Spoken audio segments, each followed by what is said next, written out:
Good evening, America. This will be a quick show tonight. Someone has a date. That's all right. It's Friday. It is it's not a freestyle. It's just a Friday. It's going to be business, all business tonight. All business tonight. The redoubtable one himself, Tom, is the highly questioned one, Arjun Miliaccio, segment 1. NFL pick segment. I suppose we have to recap that, whatever the hell you want to call that was last night. Dude, you got to tell me what happened. I didn't see any of it. Well, the idiots. And there's a lot of them up where I'm from. It's funny when you move away, you realize how stupid a region is when it comes to sports fans. And I'm not talking about all of them, because and by the way, the smart ones know what I'm talking about. It's not all of you, but the yahoos, the ones that only know Tom Brady and don't know what this 3-10 feels like. Those people, okay? They don't know who Rod Rust is. They've never heard of Lisa Olson. They don't know about Zeke Mowatt. They know nothing. They're not real Pats fans. They hopped on. They were lucky to be born in the time of Tom Brady, and they've known nothing but success. So so they're going to snatch on to anything that even looks like him. Well, it's funny you say that, because in the first half last night, the Pittsburgh Steelers did two things I didn't think were possible. One, they made Bailey Zappi look like Tom Brady, and two, they have a quarterback that may be worse than Bailey Zappi in Mitchell Trubisky. Now, which is a shame from his standpoint. It is. God. And here's the thing. I'm going to pull up the box score. The thing is this, because he didn't see the game, but I saw every play of it down at Creeks. Thanks for hosting, by the way, again, Creek. By the way, this is IDD again. For those who know, I don't disagree. The world's greatest Boston, New York sports talk show in the world. We're now up to 67 followers. We're getting there. We're closing in on 100. 67 followers now. We're getting over 100 now. Well, we are spider-webbing our way across the map. We're ascending. And you know why? For information like this. Look, here is what happened last night for those of you not wearing Bailey Zappi blinders. On the very first series of the game, T.J. Watt goes down. What happened last year when T.J. Watt went down? This Pittsburgh's defense went in the toilet.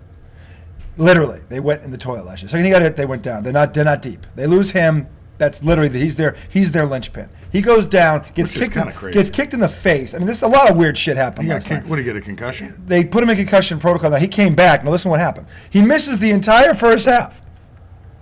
And the offensive all of a sudden the Patriots' offensive line looks like it can block. Bailey Zappi is now getting 4, 5, in some cases 6 seconds to throw. He's going through his reads because he has time. And what do you know? He starts throwing passes all over the yard. Hunter Henry suddenly is open. I don't get it. They're using by the way, we talked about Ezekiel at 29 touches. Remember he had 30 touches? He had 29 touches last night.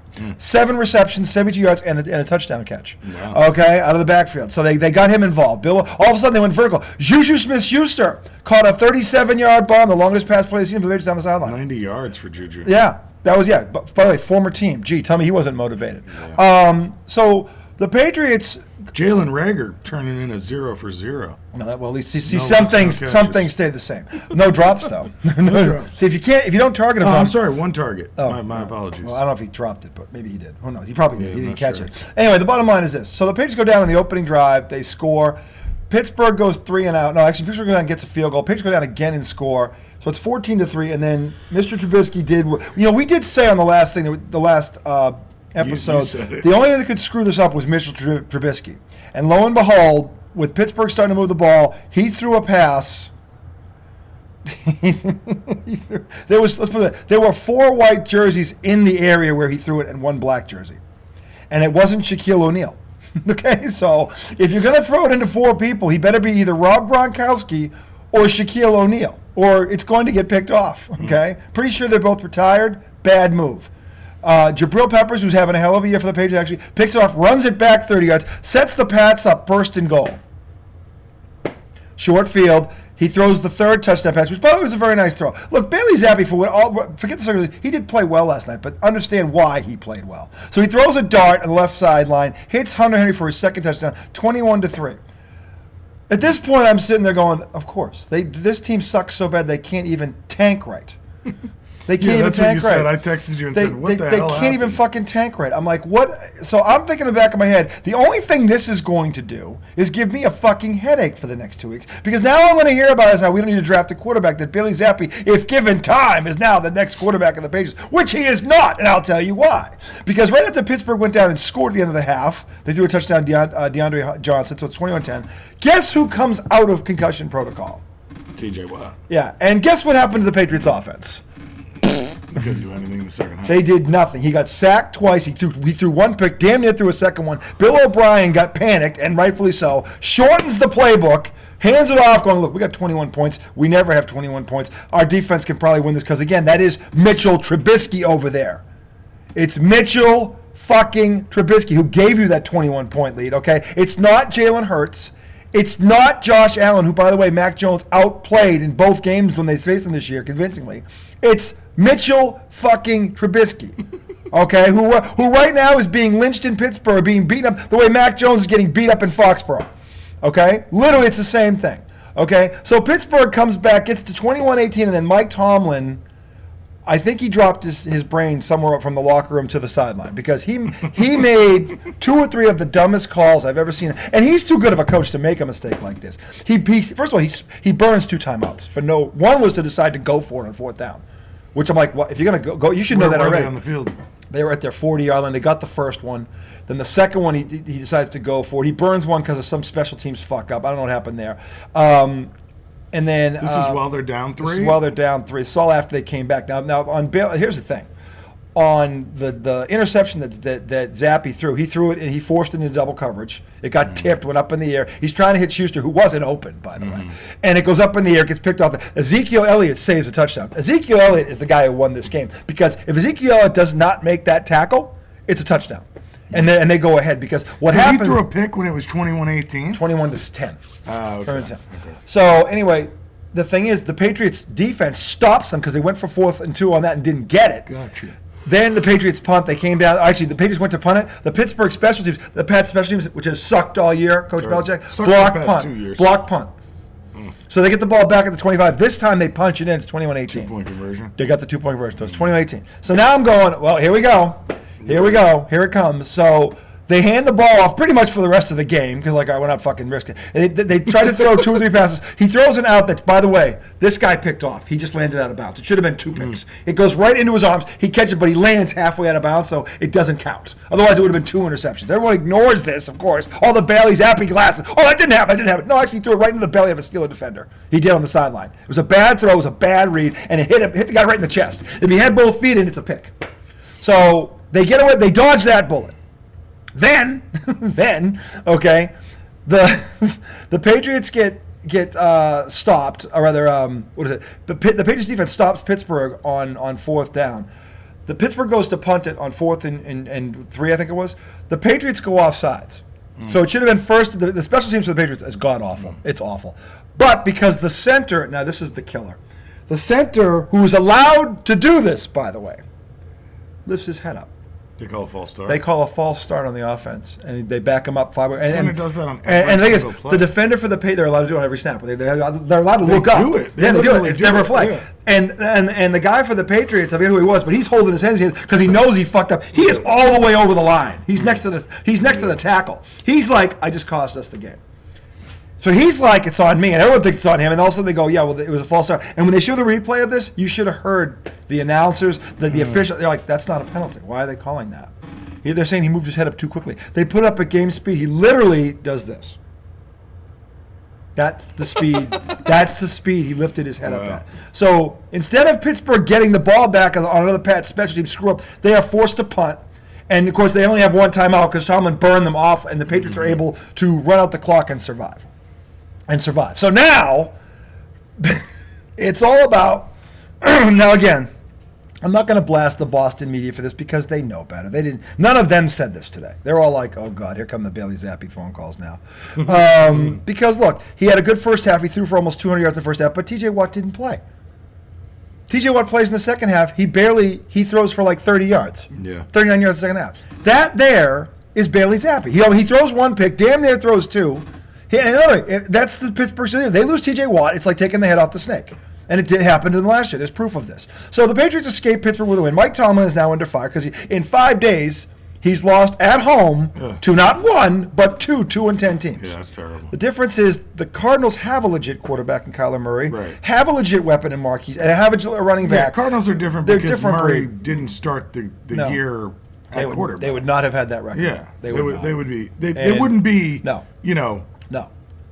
above 500, but they'd have 5. They'd probably have 5 or 6 wins. But the thing is, and then I found the Pittsburgh podcast today. You should have heard them.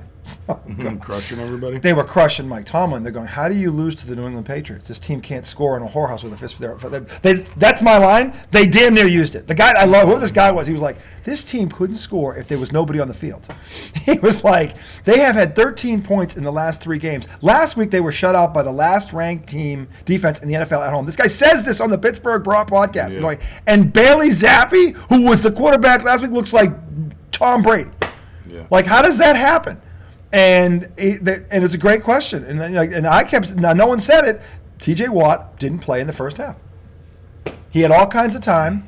See, it sucks when your defense is that reliant on one player. And he's a great player, but you can't, the drop-off is huge. It can't be like that. And it happened last year when he sat out. They dropped to the middle of the pack or below.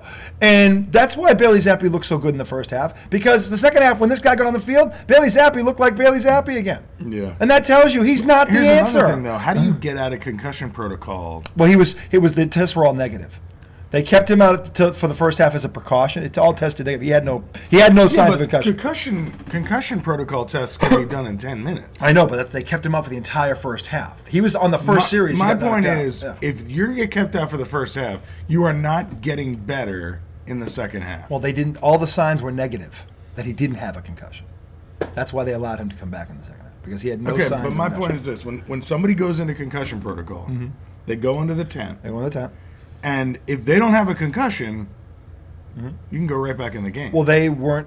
Again, they had whatever tests they were doing. They weren't sure 100% sure that he was. Yeah, he was I'm there. not buying that he ever. I don't know that he was or he wasn't. I'm just telling you what happened when he was on the field versus when he was off it. No, I know. I'm talking about something else. Whether or not he had it, I'm saying he probably shouldn't have come back, because you don't go out for a half and go, oh yeah, he's good now. No. If he got a concussion, it's not something you can just sit his ass down. It's not something you can just throw the smelling salts on him. No, exactly. So you can't get a shot for it. So they get the win. I was openly, and I said I'll never do this again. I was rooting for the Pittsburgh Steelers because at this point, what did the Patriots gain last night? And this is the question that needs to be answered. What, realistically speaking, what did they accomplish last night? They're not going to move. Luckily, they're still in the number 2 position for the draft, but now they're tied. What are they, 3-10? They're 3-10. There's another team at 3-10. I forget who it is. But and then the problem is now they're probably not going to catch Carolina for the one. They were one loss behind Carolina. They're not. So Carolina's not winning 2 more games. They might have won 1. They're not winning 2. Okay. So, because Carolina might run to another team that has nothing else to play for. I haven't looked at their schedule, but the bottom line is that's the only thing they accomplished was they guaranteed they're not going to get the number 1 pick now. Do y'all play the Jets again? Yeah, at home. And Bill will try to win that game. We're going to beat the Jets because Bill's an asshole like that. Yeah. And here's the other thing. And by the way, I didn't notice this during the game, but one of the Boston media did. Bill Belichick, during this game, and we said this, I've said this, that he wanted Mac Jones to fail all along. You should have seen him talking to Bailey Zappi on the sideline. Really? And they showed this in the Patriots postgame show last night, and I almost threw up in my mouth. Like coaching him and shit? Oh, coaching him like it was Brady he was talking to. You should have seen the animation. Showing him the iPad? Everything. It was like, what happened to Bill O'Brien? Now Bill Belichick is suddenly standing next to the quarterback and going over situation. And even Matt Castle, a former Patriot quarterback, who was in the postgame, couldn't defend it, going, yeah, that's kind of odd. He never talked to Mac. He never talked to Mac. Which tells me what I've been saying all along. He never wanted Mac Jones to succeed. He never did. And oh boy, was he glowing and gushing about Bailey after the game. Oh my Lord. What did he You say? think this is the son he never What had. did he say? Oh, just the effort, the preparation all week. He talked about him. If I closed my eyes, I would have sworn it was Tom Brady he was talking about. The way he gushed over Thomas, Edward, Patrick Brady. It was disgusting. It was disgusting, America. And I'm telling you right now, Bill Belichick, you're not going to escape this. You're not going to escape this. I don't care if Bailey Zappi wins the next 4 games. You're still not going to escape this. He won't. He won't. Because honestly, if all it took was TJ Watt coming back on the field and he shrinks like a fucking That's all. And again, it's not Billy Zappe's fault. He's not. It's not. Yeah. He played well last night. I'm not going to say he didn't. He made some great throws. He went through. Now, when he had time, which we've always said about Mac Jones, you give Mac Jones time. Look what happened against Philly. Look what happened against Buffalo when he had time. They're better teams than this, and he picked them apart. So don't give me that. And there was a quarterback on the other side that could have done something about it. Mitch Trubisky couldn't do a damn thing about it. Okay. Except help him by giving him that awful pick that set them up at the 25-yard line to go up 21-3, which is the cushion they need. That's short all field is the quarterback's best friend. Yeah, it's awful. So we're gonna look at. They won. Nothing was gained.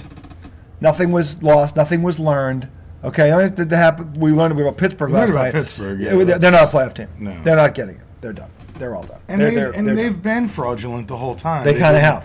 Yeah. Winning these games. And I know you always say, not you in general, but just everyone says, look, you win. It doesn't matter how you win. Yeah. But you can tell sometimes about a team the way they win. Yeah. And when every game is by the skin of your nutsack. And something, the other team has to do something to help you. Yeah. To really help you, which if you look at all their wins, that kind of has happened in a lot of those backup games. quarterback. Baltimore 8 drops in one game, and 3 of them were touchdowns. Talk about helping. I mean, that's still a crazy. That's still the craziest thing I've seen. It's still crazy. 8 drops, and 3 of them were in the end zone, and they were all catchable.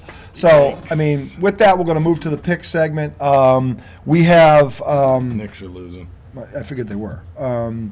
It's 132 to 121. Yeah, well, again, the Celtics are going to outscore them. They didn't stop them. The Knicks put up 121. So the Celtics didn't play any defense. It was a 3-point shooting contest, which the Celtics won. That's what it was. And I say this to them all the time. They're not stopping people. They outshoot. And neither one of these teams has great 3-point shooters. The Knicks wound up shooting 40% from the 3, but again, it was 37 shots, less than half their shots. They went to the line 20 times. Now they missed 7 free throws. That's why they're down. There's 7 points right there.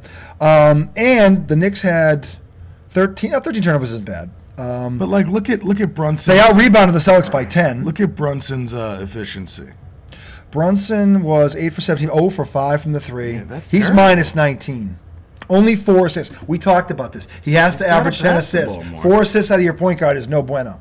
And 8 of 17. I don't like that either. I don't like that, no. And Randall was 6 of 14, so both of them under 50%. Randall was 3 for 4 from the 3. That's good. Yeah. R.J. Barrett, 9 of 16, 2 5 20. Numbers-wise, he wasn't bad. But again, you look at the assist total. Again, off the bench, Hart, 7 assists. He's your backup. Hartenstein, the center, had 4. The backup center had as many assists as Brunson did. Yeah, it can't happen. That can't happen. Quigley, 17. He's a stud. I mean, this is why the Knicks stayed close because their bench gave them 41 points. That's why the Knicks. Maker. Yeah, Quentin Grimes had 13 off the bench, which is really solid for him. Yep, 5 out of 10. Solid. For some reason, it looks like they started DiVincenzo. See, they were plus 12 and plus 13. DiVincenzo, minus 21. Why are we starting DiVincenzo? He keeps saying this. Why is he starting over either of these two? They're both shooting guards. Why is he in there? Why don't you put one of those two in the lineup? That makes no sense. It makes no sense to me why he's starting. He usually is not. I don't know. I mean, he's a decent Quickly played more minutes. He was 22, he was 25. But why is he in there? Yeah, I don't know. That's weird. He did hit 2 3-pointers. I don't know. But minus 21. What your Celtics, like. Porzingis 21, Tatum 25, Derek White 29 points. 10 of 16. 10 of 16. 6 for 10. From the, Woo. And Al Horford off the bench, 14 and 10. A double-double off the bench by Horford. So there's where the game was won. Derek White and Al Horford right there. The Celtics bench put up 24 points. Not terrible, not great. Tatum shot 8 free throws. It'd probably be better for him to shoot 10 to 12. Well, they only shot – they did end up going to the line 20 times. Yeah, that's not bad. They ended up at 20. They ended up at, that's good. But again, still too many. Now, they shot 40%. I'm not going to kill them for that. You shoot 40% or better from 3, I'll live with it. That's not bad. But again, they got Porzingis. Porzingis 3 of 6. He's 50% right there. And Derek White 6 of 10. That's why that happened. And Horford was 3 for 6. So 3 guys right there got Tatum you was 3 for 9. 3 for 9. Brown. Go to the hole, bro. Yeah, Brown 2 for 5. Didn't take a lot of them. The turnovers. The Celtics only had 7 turnovers tonight. That's really good. That's very good. So that's where that game. But that's also because the fucking Knicks don't know how to rotate on defense. No, they don't. They really don't. They off the ball steals don't happen on that team. No, they don't. But there was not a lot of defense being played tonight, folks. The Knicks, and I'll tell you now, the fact the Knicks got 121, but they had 17 turnovers, those sound like they were self-inflicted, not Boston. 17 turnovers. 17 turnovers, it looks like. Where was it? Oh, I'm sorry, they had 13 turnovers. I apologize. That's not a lot. That's not bad. That's not too crazy. That's not too crazy. But again, when your starting point guard only has 4 assists, and your backup center has 4 assists, there's a problem. Yeah. There's a problem. He's got to facilitate a little more. And he's got the thing that kills me is he's got the players to do this. And he's got the ability. They won by 10, so it's 133-123. Again, that's not a bad loss for New York. It's in Boston. They lost by 10. And Boston had their full complement of weapons. So they hung around. The other crappy part about this in-season tournament is the Knicks got extra games against Milwaukee and Boston. Mm-hmm. Yeah, it didn't help them. Did not help them at all. Because they still have to, I think they have to play both of them 3 more times. They've already played both of them twice. They played Boston. This is 3 times. They got 2 more with Boston because they're in the same division. Right. So they're gonna end up playing Milwaukee and Boston 5 times each when it's typically 4. So look, that kind of sucks. The Celtics again, 40% from the 3, not bad. I'll live with it. They did go the foul line 20 times, and they were 85%. That's good. Turnovers were only 7. That's a good sign. But defensively, look, the Knicks are a good offense. They have a lot of weapons. I'm not going to kill them for 123 at home against the Knicks. I am going to kill him for 125 against Indiana, who really has one real weapon, and they didn't play any defense. Well, you see what they did last night. Yeah, they beat Milwaukee. Yeah, they beat Milwaukee doesn't play defense. That's true. They don't play defense. I'm not surprised that happened. That was a neutral site. Play defense. Yeah, that was also a neutral site. It wasn't in Milwaukee. When Boston played Indy, it was in Indiana. Was that in the Vegas? Ball? Vegas. Was it in that ball thing, or is that not a? I don't know. I was trying to figure that out myself today. Because they know what I'm talking about. Yeah, they did a pregame from there. The ESPN was all over that this afternoon. NBA Today was there. Is that where the court is? I think it is. Because I know they do concerts. And did you see the NBA, the TNT crew and First Take on they were together. You should have heard Barkley blasted Stephen A. Smith. He goes, another thing, Stephen A., you come over here with that loud ass mouth, you're going to be a Stephen A. ass kicking. And they were dying. And they were rubbing. And then Shaq did a fool. They Super Bowl Stephen A. Smith in the top 3. He was number 1, wasn't he? Number 1, 2, and 3. He gets his shot blocked. Number 1 was him throwing the pitch out at Yankee Stadium. Oh my God, that was good. And they had guys throwing stuff and splat. Oh, it was great. Shaq did a full. I love Shaq. Shaq can do no wrong in mine. Shaq and Barkley. They blasted Stephen A. Smith. Now Stephen A. Smith, to his credit, like a man took it because what's he gonna do? I saw him. He was parroting Kenny Smith talking about. Remember what Kenny Smith was saying about the Knicks? Yeah. And I don't know. So I saw something on Twitter today that I thought made some sense, but I agree with what Kenny Smith was saying too. Yeah. And then Barkley chimed in the other night because Kenny Smith was saying, look, they never have the best player on the floor. We talked a little bit about it. Yeah, we did.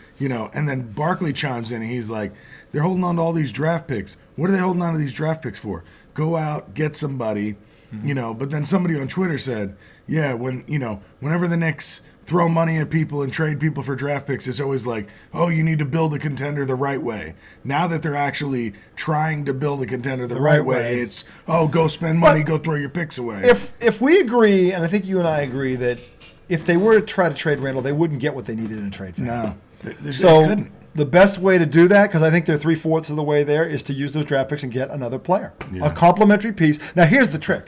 You got to find a player that is good on offense and defense, and he complements those 3 guys. That's what you got to find. He doesn't have to have the sexiest numbers, but he's got to be double figures. He's got to rebound. He's got to be a complementary piece to those 3. He's got to make Drew Holiday type. It could be him. Or the guy, you're not going to find somebody that good though. Or you mean like in the draft? If it's not in the draft, it's at the trade deadline. Maybe with something, you pick a team that falls out of the race, maybe, and they can give you a guy that does those things, and you can give him 3 picks for him. Yeah. I'm saying if you're going to do that, you've got to find a player that complements those 3. Yeah. Okay? And Whether as a starter. And as a starter. Because if you can get a guy like that who can rebound or he protects the rim really well. Because, look, I know they got this big stiff in there. He does blow. But he's not that dude. He's not that dude. Because he's no threat. The guy you've been talking about, the center they had. Mitchell Robinson. Yeah, he's not that dude. He's not a threat to score on the other end. This guy's got to be able to give you 10 to 15 points. Oh, I mean, if they could get a legit center. Like a Capella from Atlanta, a guy like that. Yeah. He would help. A guy like that would help. What does he put up? Does he score 18 a night? He scores, I think, 15 and 10, and he blocks like 2 or 3 shots a game. I mean, yeah, that would change. He would change their trajectory dramatically. A guy like him. Now, I don't know who I'm not, and I haven't looked this up, but I mean, if I'm the Knicks, and I think they've probably looked at trade options for Randall, and they probably come back with, we can't get value for this. No. It doesn't make us better. It's a lateral move. You need a vertical move. So if you can't do it that way, this is why you have those picks, because that's the other way to do it, is either to trade for a piece like that. Hey, look, we'll get, just say, for example, it's Utah. Danny, we'll give you these 3 picks. Give us your starting set. If he's good. or something like that. Yeah, Danny Ainge ain't trading with the I'm fucking just using him as an example. I'm not saying it's I going to know be what you're him. saying. I'm just saying, but if there's a team out there like Memphis is not going to recover from this. And he's going to come back in 5 games or whatever. But they're, who knows? I'm trying to think of some big men that are out there. I mean, we'd have to do some research on this. But if I'm the Knicks and I can't get a guy like that, for Randall, then use these picks and try and find a 4th piece that can start. That's a defender, a rebounder, and he will. If you leave him open on the offensive end, like Porzingis, Porzingis is so huge for the Celtics because the Celtics don't have to play defense when he's on the floor because he's going to give you 20 points on the other end because he's a knockdown shooter. He's a great 3-point shooter. He can play inside and out. He passes well. He complements Tatum and Brown well. Yeah, they got to find a guy that complements these 3 well. Again, I don't know who it is, but we haven't really dug into it yet either. But that's what I would use those picks for because trying to find that guy in the draft, depending on where the pick is, maybe you can, maybe you can't. I don't know. I'm saying these guys are young. They're ascending. I think they're going to be a top 4 seed in the East. I don't care what Philly. Somebody's going to fall off. It happens every year. But they're one player away. And now again, it's got to be the right. It's got to be the right player. Yeah. If it's the right player, they can contend. They got to find that guy. And I don't know where he is, but that's what I might use those picks for if I don't think I can find him in the draft. Because you're not going to get equal value for Randall. In any event, should we close the segment and come back? We'll close it. We'll come back and do we'll come back with the picks. We'll do 2 cents with Tommy, Giggle Smoke Guarantee, and I have a rant tonight. That actually, I don't have 2 cents. Jesus. Actually, I was asked about this, and my thoughts. I'm not going to say whom, but there was more than one person going. What did you do something on on ID about this? And I said, we didn't really get into it. Like, well, what do you think about it? I'm like, well, it's funny you say that because I was thinking about talking about it on the show tonight. So we're going to talk about this when I get back. And again, it'll be after everything else. But we'll come back, pick segment, 2 cents with Tommy, the Giggle Smoke Guarantee, and a special RJ Friday Night Rant. And I think you're going to want to hear it, America. I think you are. So we'll see you in a few minutes. Get a cold one. It's a Freestyle Friday for you guys. It's not date night for you. Okay, you're a bunch of saps like me. Okay, so, Not date night. I just told my wife I'd watch a movie with her. It's a lovey-dovey movie, isn't it? No, it's a Christmas movie? It's called Leave the World Behind. It's like I think it's a sci-fi movie on Netflix. Leave the world behind. That's something that woman. Just you and I against the world, Tom. Let's leave it behind, and we'll fuck off. I kid because I care, Casey. I love you. We'll see you guys on the other side.